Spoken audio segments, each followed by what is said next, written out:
अहम ब्रह्मास्मि। ब्रह्म ज्ञान सत्संग में आपका बहुत सारा स्वागत करती हूँ। आज का जो चर्चा है बहुत गंभीर और बहुत बहुत कुछ संवेदनशील चर्चा है। आज का जो चर्चा है धर्म के ऊपर है। क्या सच में धर्म अनेक है? क्या सच में धर्म एक है? क्या सच में धर्म का डेफिनेशन अलग अलग है? क्या सच में धर्म को परिवर्तन किया जा सकता है? अगर देखा जाए तो समाज में जो क्रिश्चियन भाई बहन है उनका धर्म को आगे लेने के लिए बहुत कुछ कोशिश जारी रखते हैं। जैसे कि बहुत कुछ जगह में मीटिंग वगैरह करके और उनका जो धर्म या जप को लालसा रख करके उनका धर्म को आगे लेने के लिए बहुत कुछ कोशिश भी जारी रखते हैं। और देखा जाए तो मुस्लिम भाई बहन जो है उनका धर्म को आगे लेने के लिए बहुत कुछ कोशिश रखते हैं, जैसे कि उनका जो वंश विस्तार करने के लिए बहुत कुछ ये सब जरिया रखते हैं।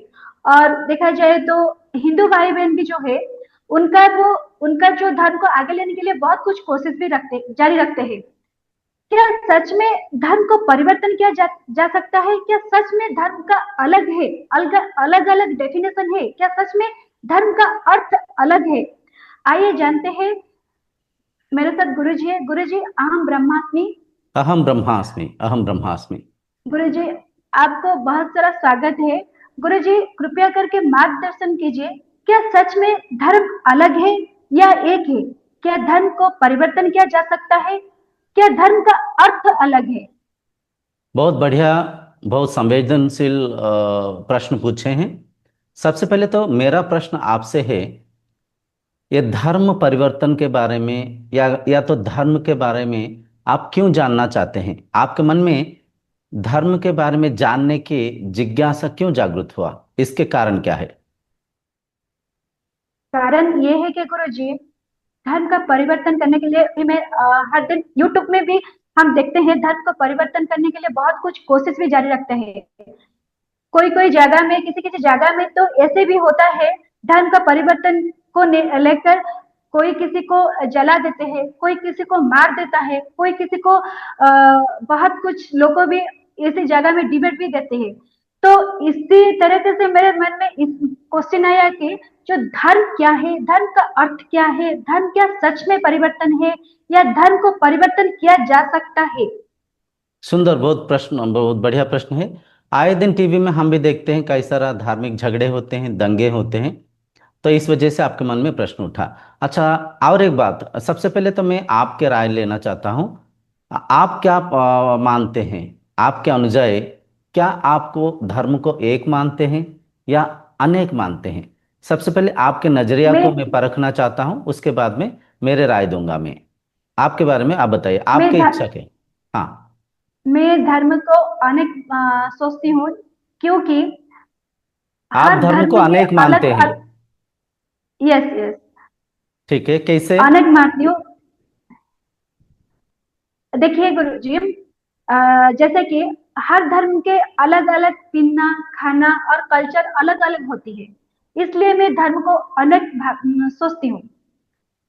अच्छा अच्छा, आपके कहने मतलब धर्म के रीति रिवाज अलग अलग है। जैसे कि हिंदू मंदिर में जाते हैं, मुस्लिम मस्जिद में जाते हैं, क्रिश्चियन चर्च में जाते हैं। यस। इनके पहनावा, हाँ, इनके बोलचाल, इनके रीति नीति अलग है। इस वजह से आप मानते हैं कि उनका धर्म कल्चर। अलग है। ठीक है, अच्छी बात है। यस। चलिए हम इस बात को बहुत सामान्य सहज तरीके से हम समझने के प्रयत्न करेंगे। आ, देखिए, सबसे पहले तो जो भी व्यक्ति कोई चीज को मानता है, कोई चीज को परखता है, कोई चीज को आचरण करता है, उसके आधार वह व्यक्ति के ज्ञान है, वह व्यक्ति की जो संस्कार है।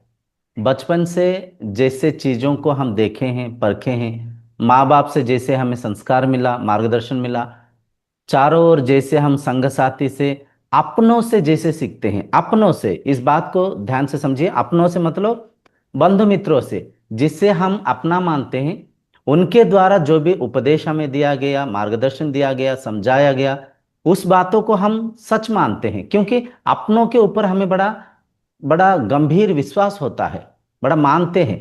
तो धर्म के जो विचारधारा अपने अंदर, अपने माता पिता, अपने परिवार अपने संग साथी से हम इस विचार को सबसे पहले ग्रहण करते हैं। जैसे हमारे माता पिता उपासना किए हैं, ईश्वरीय परंपरा को आचरण करते हैं, वैसे ही वो हमें सिखाते हैं। मान लीजिए एक शिशु के माता पिता भगवान जीसस को पूजते हैं, तो क्रिश्चियन धर्म के मुताबिक उस शिशु को सिखाते हैं। अगर कोई माता पिता हिंदू धर्म को मानते हैं तो हिंदू कल्चर को उस शिशु शिशु को समझाते हैं, सिखाते हैं, मार्गदर्शन करते हैं। तो कहीं पे माता पिता अगर मुस्लिम्स है तो उन बच्चों को उस रीति नीति से उनको मनाते हैं।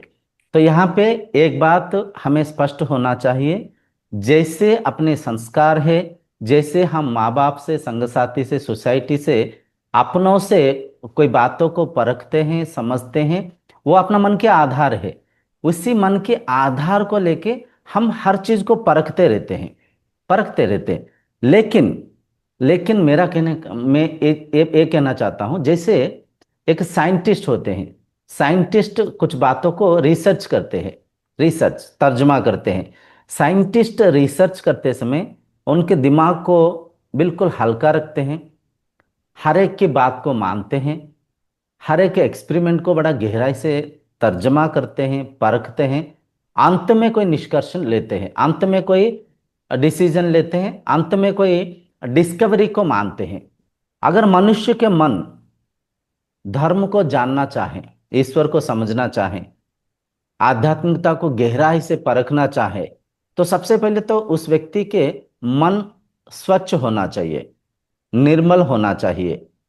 मन में मतलब खालिस्तान होना चाहिए। जो भी मान रखे हैं उस मान रखा हुआ बातों को एक तरफ रखते हुए समझने के लिए प्रयत्न करना चाहिए, तर्जमा करना चाहिए, खोज करना चाहिए।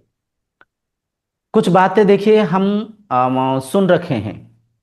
जो भी व्यक्ति जो भी धर्म को मानते हैं, अगर उस व्यक्ति को हम पूछें सर आप बताइए भगवान कौन है, तो फट से वो लोग उत्तर देते हैं भगवान वो है जो इस सृष्टि को रचना कर रखे हैं। इसमें तो कोई दुविधा नहीं, हर कोई बोलते हैं, हिंदू भी बोलता है, मुस्लिम भी है। बोलता है, क्रिश्चियन भी बोलते हैं कि भगवान वो है जो कि सृष्टि की रचना किया, सृष्टि की पालन कर रहे हैं, सृष्टि के परिवर्तन भी करते हैं। इस सृष्टि के कर्ता, इस सृष्टि के जो सृष्टा है वो भगवान है। उसी व्यक्ति को अगर हम पूछे, चलिए बहुत अच्छा उत्तर उत्तर दिए, सृष्टि के निर्माता भगवान अगर है तो वो कितना है, वो निश्चय बोलेंगे एक है। अगर उन्हें पूछे क्या ईश्वर से पहले कुछ था, वो सुनिश्चित होकर बोलेंगे ईश्वर से पहले कुछ भी नहीं था, ईश्वर ही, ईश्वर के द्वारा, ईश्वर में वो स्वयं इस संसार की रचना किया। तो उस व्यक्ति को अगर हम पूछे ईश्वर ठीक है, अच्छी बात है, आपने बताया ईश्वर से संसार निर्माण हुआ, ईश्वर के द्वारा परिचालन हो रहा है, ईश्वर सृष्टि करता है, अच्छी बात है, बढ़िया है, तो ईश्वर कौन है? तो आप देखेंगे वो व्यक्ति जिसको ईश्वर सा मान रखा है उनके नाम ले लेंगे। अगर वो ईश्वर को क्रिश्चियन मान रखे हैं, मतलब जीसस मान रखे हैं, तो एकदम वो बोलेंगे ईश्वर जीसस है, वरना ईश्वर अल्लाह है, ईश्वर राम या तो कृष्ण है, ईश्वर गुरु ग्रंथ साहिब है। मतलब जैसे मान रखे हैं वैसे बोलेंगे। तो उनको अगर हम गहराई से एक प्रश्न पूछे, एक प्रश्न ऐसे पूछें, ऐसे कहें, अच्छा जी ठीक है, क्या आप ईश्वर को जीसस के रूप में मानते हैं? हाँ जी मानते हैं। क्या जीसस के जन्म हुआ? बोलेंगे हाँ जन्म हुआ। क्या जीसस के अंत हुआ, देहांत हुआ? वो बोलेंगे हाँ हुआ। तो अगर उन्हें पूछें अगर जीसस के जन्म हुआ, जीसस के देहांत भी हुआ, तो क्या भगवान जन्म ले सकते हैं? फिर वो भड़क जाएंगे, उनके मन में एकदम क्रोध जागृत होगा, क्योंकि जिस भगवान को हम सर्वोच्च स्थान दे रखे हैं, पवित्र भावना से जिनको हम पूजते हैं, उनके ऊपर कोई उंगली उठाए, उनके देहांत के बारे में, उनके जन्म के बारे में, उनके तत्व के बारे में कोई पूछे, एकदम अपने अंदर क्रोध आता है। तो देखिए, क्रोधी बनेंगे तो आप कुछ भी समझ नहीं पाएंगे, परख नहीं पाएंगे, हासिल नहीं कर पाएंगे। मैं ये कहना चाहता हूं, अगर कोई प्रश्न पूछ रहा है शांत मन से परखिए, शांत मन से उस चीज को परखने के प्रयत्न करिए। अगर उस व्यक्ति को पूछा जाए, ठीक है जी, आप बोल रहे भगवान जीसस ईश्वर है, तो उनके पहले, जीसस के जन्म होने से पहले उनके जो माता मेरी थे, वो माँ मेरी किस भगवान को पूजा कर रहे थे? क्या जीसस के जन्म से पहले भगवान नहीं थे? अगर नहीं थे तो माता मेरी, यहन्ना, ये और कई सारा क्रिश्चियन गुरु, क्रिश्चियन उस समय के कई सारा लोग, उस समय के धरती, जल, वायु, अग्नि, पेड़ पौधे कैसे निर्माण हुआ? अगर जीसस के माता जी जन्म लिए थे तो उस समय भी भगवान थे। तो भगवान कैसे थे, कहाँ पे थे, उनके रूप क्या था, किस आकार आकृति में थे? तो फिर वो व्यक्ति दुविधा में पड़ जाएंगे।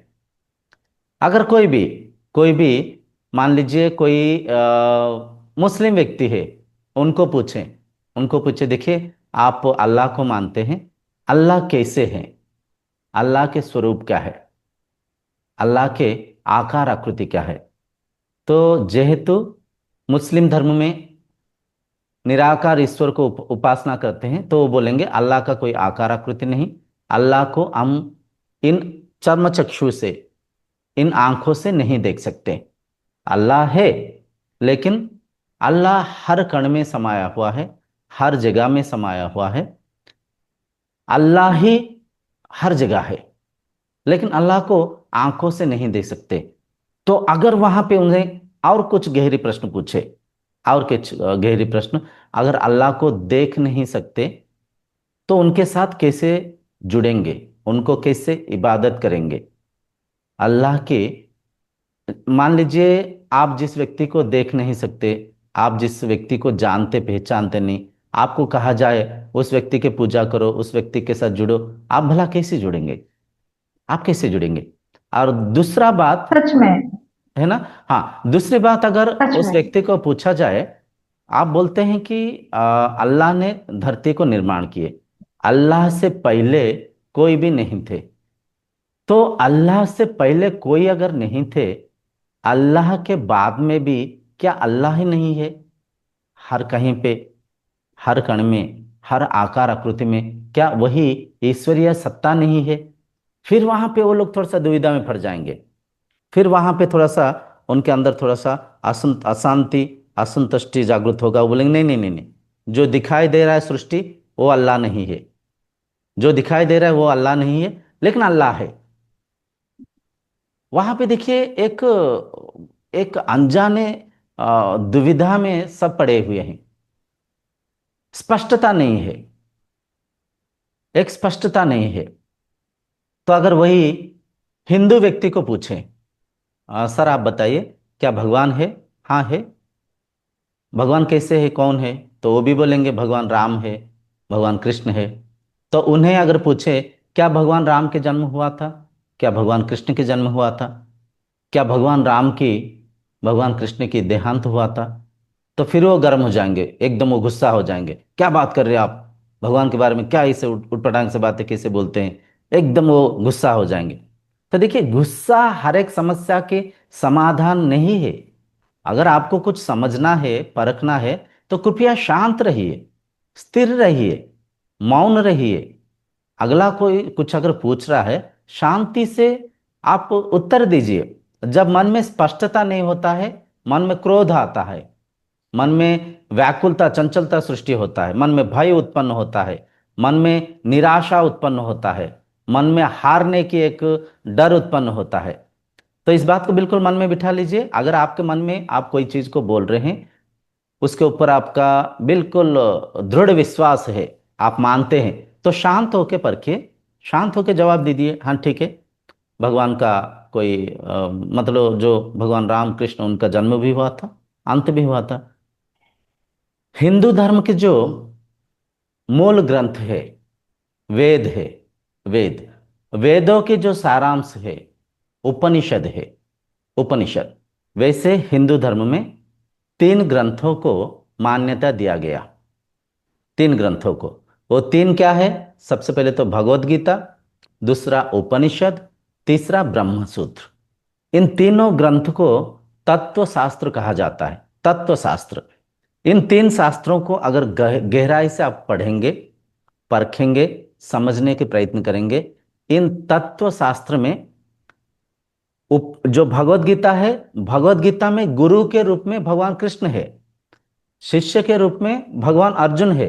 वो तो गुरु शिष्य के माध्यम है।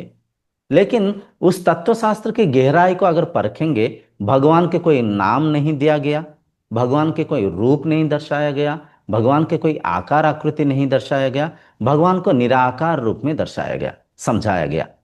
वेद कहता है सर्वम खलविदम ब्रह्म नेह नानास्ति किंचन, सब कुछ ब्रह्म ही है, ब्रह्म के अलावा किंचित भी कुछ भी अलग नहीं है, किंचित भी कुछ भी अलग नहीं है।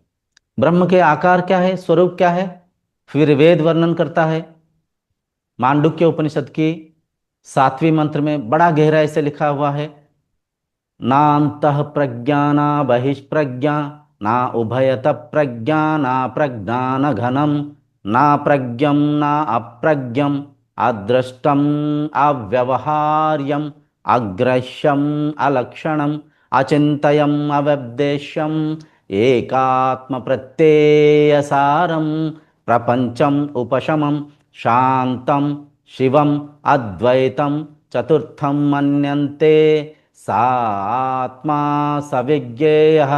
यहाँ पे बताया जा रहा है भगवान कोई अंदर के विचार नहीं है, बाहर के प्रपंच नहीं है, भगवान मन की निर्विचार स्थिति नहीं है, विचार भी नहीं है, भगवान पंचभूतों से बना हुआ यह प्रपंच नहीं, प्रकृति नहीं, भगवान मन की जागृत स्वप्न सुषुप्ति के ऊर्ध्व में चतुर्थ अवस्था में है।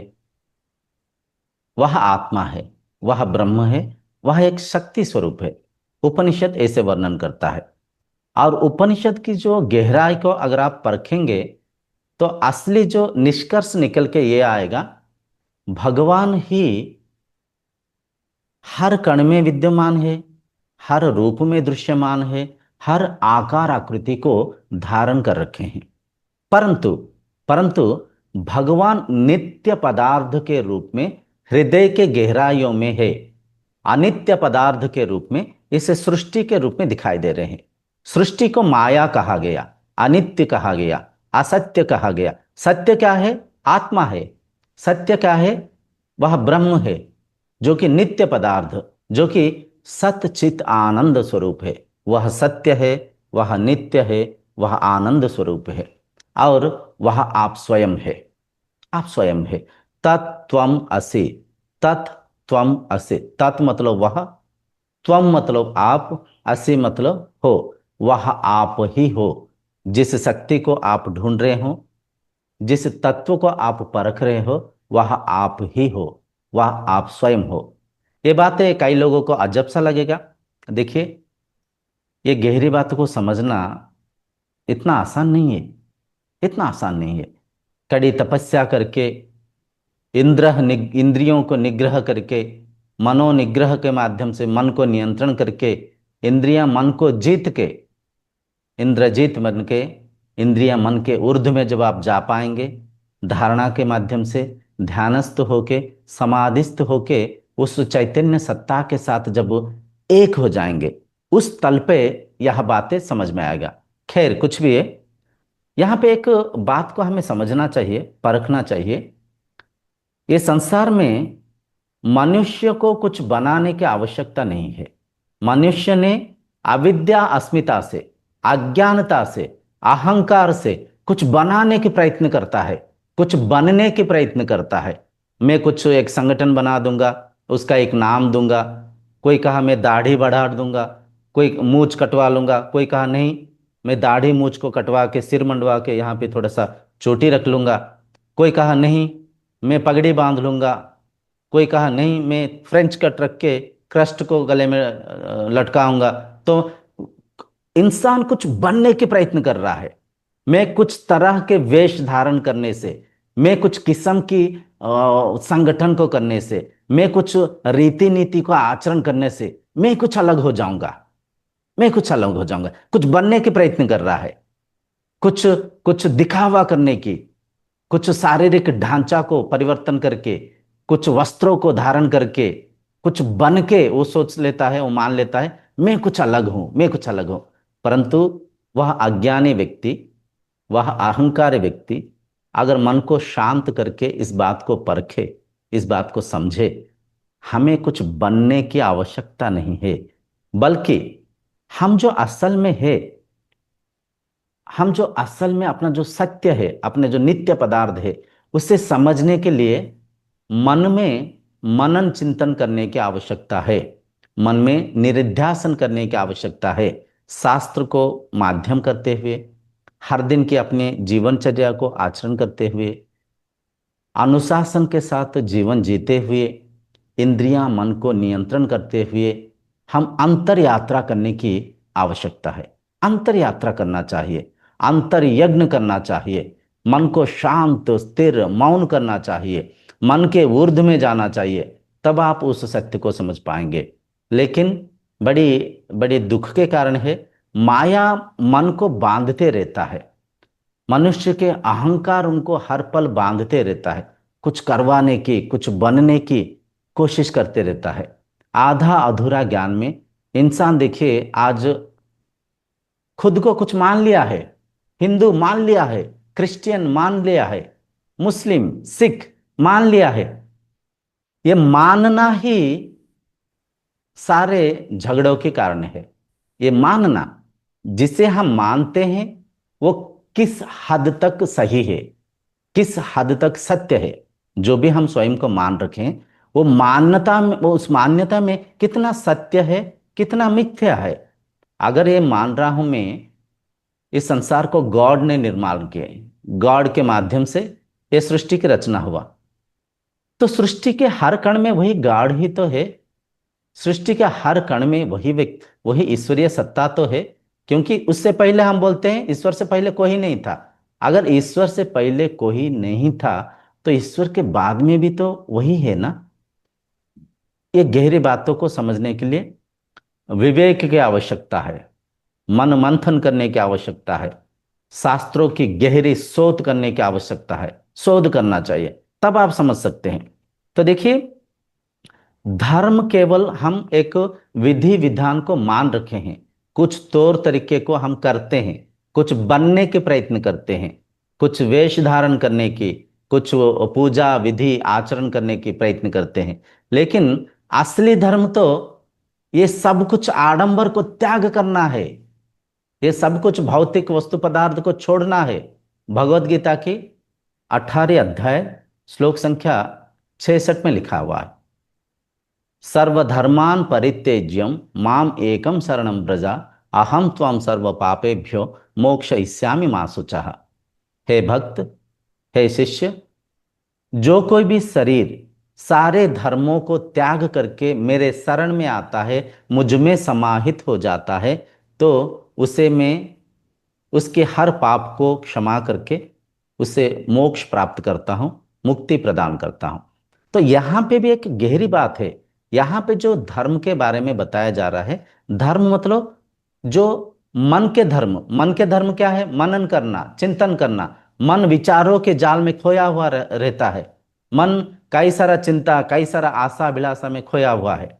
तो मनुष्य को जो भी अपने पास प्राप्त है, जो भी धन संपत्ति वस्त्र घर, जो भी अपने पास भौतिक वस्तु पदार्थ है, उससे थोड़ा सा तृप्त होना चाहिए, उस भौतिक प्राप्ति से संतुष्ट होना चाहिए, तब आप इस भौतिक धर्म को जीत लिए। उसके बाद में इंद्रियों के धर्म आ जाता है। आंख को पल पल दृश्य बांधता है, जीभ को पल पल स्वाद बांधता है, कानों को शब्द, नासिका को सुगंध, शरीर को स्पर्श बारंबार बांधता है। माया हर पल मन को बांधने के प्रयत्न करता है, लेकिन एक साधक को खुद के इंद्रियों को, मन को इस तरह साध पाना चाहिए, इस तरह जीत पाना चाहिए, ताकि इंद्रियां मन उनके वश में हो जाए, उनके वश में हो जाए। ठीक है जी, प्रत्याहार घटित हो, प्रत्याहार घटित हो, तब जाके वह शरीर इंद्रजीत बनेंगे। इंद्रियों की धर्म को जीत लिए, मन की धर्म को जीत लिए। मन जब मौन हो जाएगा, मन जब शांत हो जाएगा, मन ध्यानस्थ हो पाएगा। मन की जो 5 अवस्था है, क्षिप्त, विक्षिप्त, मूढ़, एकाग्र और निरुद्ध, मन निरुद्ध अवस्था में पहुंचेगा। मन की एकाग्रता जब बढ़ेगा, मन समाधि अवस्था में पहुंचेगा।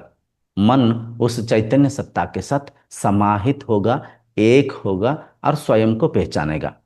आध्यात्मिकता सत्य की खोज है, नित्य पदार्थ को समझने की प्रयत्न है। और यहाँ जो धर्म हम मानते हैं, धर्म की जो असली परिभाषा ये है, धर्म अपना स्वभाव है। स्वभाव, नेचर ऑफ द ह्यूमन। स्वभाव क्या है? शांति है। जैसे कि बर्फ के स्वभाव शीतलता, बर्फ को कोई भी छुए, इस सृष्टि में एक स्त्री, पुरुष, पशु, पक्षी, एक कोई कोई वृद्ध, बालक, धनी, मूर्ख, कोई भी धर्म अगर उस बर्फ को छुए, बर्फ उन्हें ठंडक पहुंचाता है। अगर कोई भी व्यक्ति अग्नि को छुए, अग्नि के पास, अग्नि के समीप अपने हाथ को ले जाए, तो अग्नि उनको ऊष्म देता है, गर्मी देता है। ये प्रकृति के नियम है हर किसी के लिए। वो अग्नि के गुण है, वो अग्नि के स्वभाव है। पेड़ के स्वभाव छाया देना, फल देना, फूल देना। नदी के स्वभाव बहते हुए जाके समुंदर में मिलना। ठीक वैसे ही मनुष्य के जो स्वभाव है, शांति है, आनंद है। यहां पे प्रश्न उठता है, आप तो कई सारा चटपटी बातें बोल रहे हैं, बातों के बतंगड़े बना रहे हैं, ये प्रमाण क्या है कि मनुष्य के स्वभाव शांत है? क्या आप प्रमाण दिखा सकते हैं? क्या आप कोई आधार दिखा सकते हैं कि मनुष्य के स्वभाव शांत है? देखिए, मनुष्य जब जागृत अवस्था में रहता है, उस अवस्था में कई सारा बातों को लेके मन के तल पे राग द्वेष करता है। मन में सत्व, रजो, तमो गुण को लेते हुए कभी क्रोधित होता है, कभी शांत रहता है, कभी चिढ़ता है, तो कभी हंसता है। ये सब मन के गुण है, मन के तल पे हो रहा है। उस परिस्थिति को, उस समय की, उस मन की अवस्था को परखिए। जब इंसान सो जाता है, सो गया, जागृत अवस्था से चला गया, सोने के बाद मन में आप देखे होंगे, मन में कोई स्वप्न स्वप्न भी कभी कभी नहीं रहता है। मैं कहता हूं, मन के वह स्थिति जिस स्थिति में हम गाढ़ निद्रावस्था में रहते हैं, हम डीप स्लीप में रहते हैं, state of deep sleep. State of deep sleep वाला उस अवस्था को परखिए। मन शांत है, मन मौन है, मन नहीं है। लेकिन हम कहाँ पे हम है? हम कैसे हैं? अपने स्वरूप में है, अपने स्वभाव में है।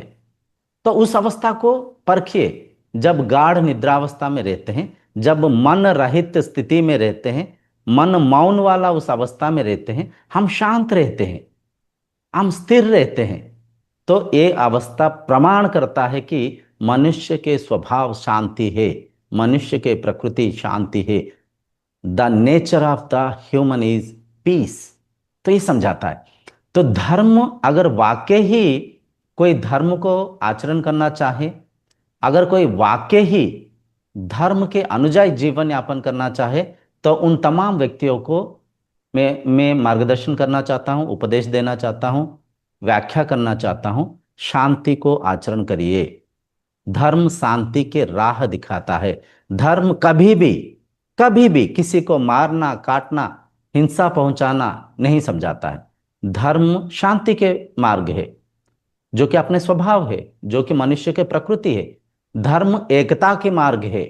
एकता, हिंदू, मुस्लिम, सिख, ईसाई, ये सब हम मान रखे हैं मन के तल पे।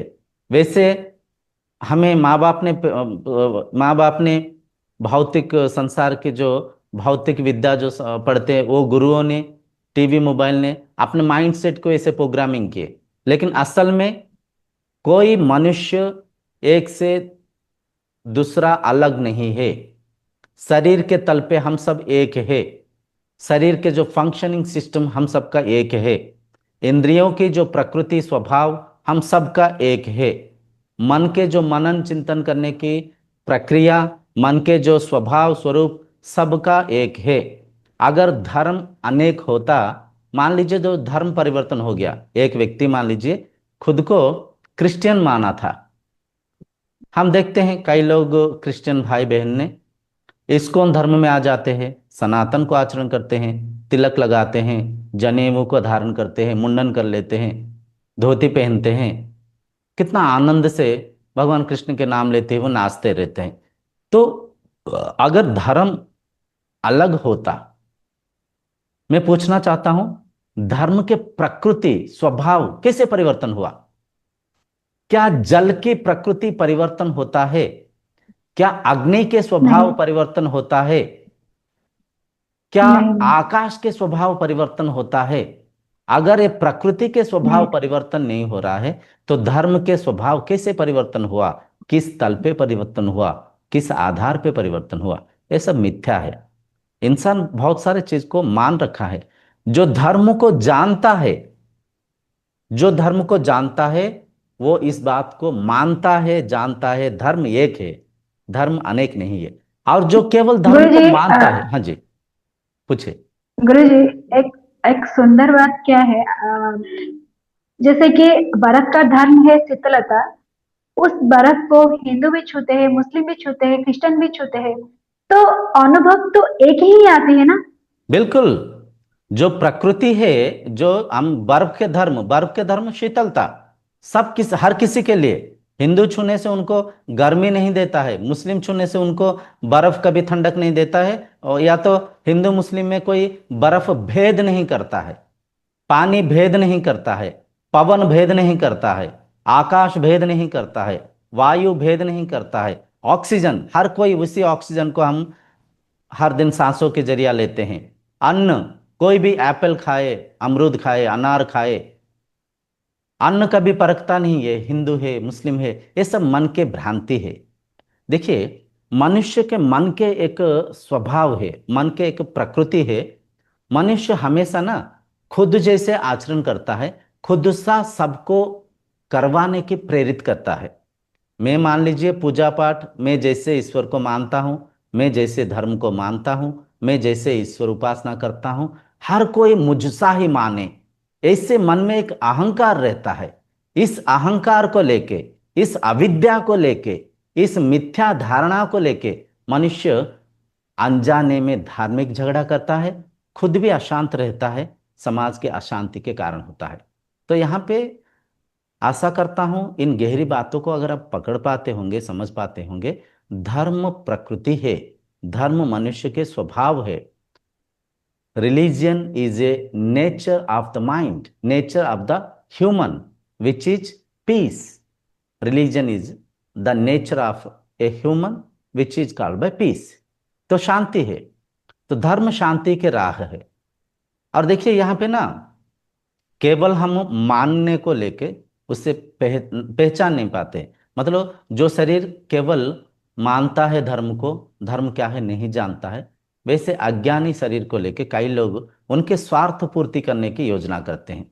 मैं आपको बड़ा पद दूंगा, आपको कई सारा धन दूंगा, मैं आपको सुरक्षा दूंगा, ऐसे करते हुए कई सारा वोट बैंकिंग हो रहा है। कई सारा लोग खुद के स्वार्थ के लिए, खुद के ममत्व के लिए, अहंकार के लिए धन को बांटते हुए अहंकारी शरीर कुछ योजनाएं कर रहे हैं। बेचारे कई सारा निरीह प्राणी, कई सारा मतलब साधारण लोग पीसे जाते हैं उसमें। तो देखिए, अगर कोई धर्म को मानना चाहते हैं, असल में धर्म को समझना चाहते हैं, तो धर्म मनुष्य के स्वभाव है। और वो स्वभाव क्या है? शांति है। धर्म हमें शांति को आचरण करने में सहायक होता है।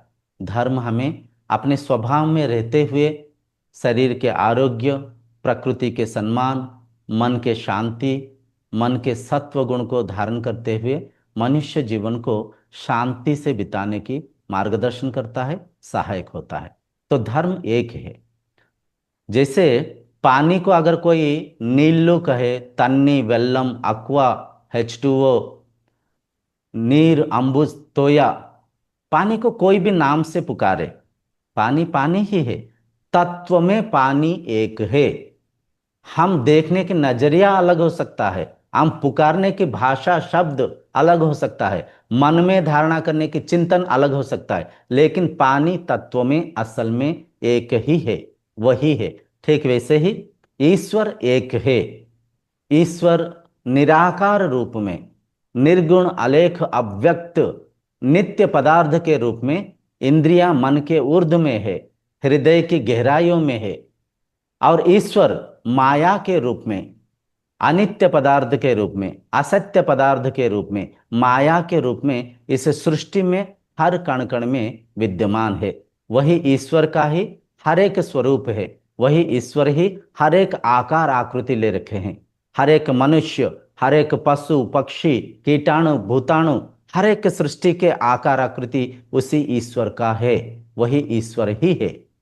तो जो भी मनुष्य सृष्टि को सम्मान ना करे, वह मनुष्य सृष्टा के पास, उस सृष्टि के जो रचयिता के पास पहुंच नहीं सकता है, पहुंच नहीं सकता है। तो आज की चर्चा के निष्कर्ष ये है, धर्म एक है, धर्म मनुष्य के स्वभाव है जो कि शांति है। और हम कई सारा नाम। अगर हाँ जी, बोलिए। गुरुजी, अगर देखा जाए तो जो मानना है वो मिथ्या है, जो ना मानना है वो ही सत्य है।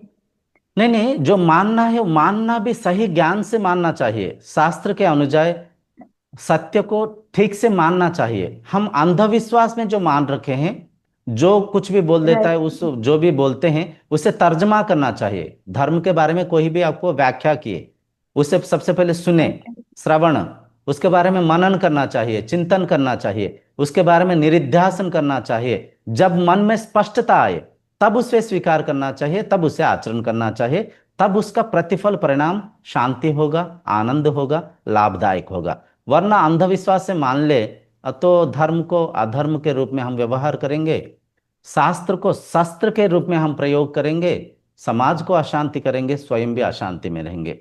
तो आज की चर्चा बहुत अच्छा लगा, आपके प्रश्न भी बहुत बहुत उच्च कोटि के था। धर्म इंसान के प्रकृति है जो कि शांति है। धर्म एक है, शांति है। धर्म सबके लिए समान है। जैसे प्रकृति के नियम सबके लिए समान है, बारिश में कोई भी जाए भीगेंगे, ठीक है जी, अग्नि को कोई भी छुए जलेंगे होंगे। जैसे आज की चर्चा की जो निष्कर्ष निचोड़ ये है, धर्म मनुष्य के स्वभाव है जो कि शांति है। धर्म हमें एकता की मार्गदर्शन करता है, धर्म हमें स्नेह, प्रेम, श्रद्धा की मार्गदर्शन करता है। धर्म के माध्यम से सारा संसार एक परिवार होके जी पाता है। धर्म हमें दूसरों की मदद करने की, सहायता करने की प्रेरित करता है। धर्म में कोई वर्ण पंथ, कोई मेरा तेरा, कोई अपना पराया नहीं होता है। धर्म सबके लिए समान है। धर्म एक पवित्र मार्ग है, स्वच्छ मन को धारण करने के लिए, इंद्रियां मन को नियंत्रण करते हुए मन के पवित्रता को अनुभव करने के लिए, संसार की एकता को, एकात्म भाव को अनुभव करने के जो मार्ग है वो धर्म है। धर्म में कोई मार काट नहीं होता, वो अधर्म है, वो अधर्म है।